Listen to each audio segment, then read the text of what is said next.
நான் அல்லாட்ட கேட்கிற துவா என்னன்னா, யா அல்லாஹ், எனக்கு என்று மரணத்தை கொடுக்கிறையோ அன்று கொடு. மரணத்தை நான் உன்னிடம் முந்தி கேட்பதில்லை, அதை முற்படுத்தி கேட்பது ஹராமாக்கப்பட்டிருக்கிறது. ஆனால் கொடுக்கிற மரணம் ஒரு ஷஹாதத்தை.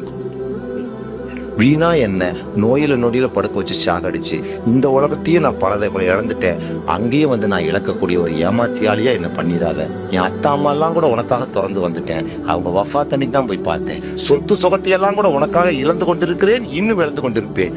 என் இளமையை கூட எனக்காக கழிக்காமல் உனக்காக கழித்து கொண்டிருக்கிறேன். உன்கிட்ட நான் கேட்கறது சொகத்தை கொடுன்னு கேட்கல, மாறாக சிரமங்களையே கொடு, சிலுவையே கொடு, சித்திர வதையே கொடு, சிறையே கொடு, தூக்கே கொடு என்று கேட்கிறேன். உன்னிடம் நான் சுகத்தை கேட்கவில்லை.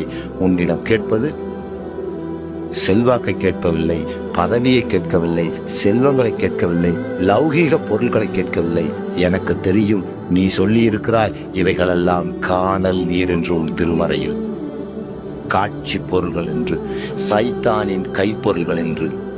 அதனால் நான் அவைகளை நம்பவில்லை, அவைகளை தேடி அலையவில்லை. ஏனென்றால் இது சில நாள் வாழ்க்கை, நிரந்தரம் இல்லை. கியாமத்து நாளில் தான் உயர்வான வாழ்க்கை, அதிலும் மிக மிக உயர்வான வாழ்க்கை ஷஹாதத்தில்.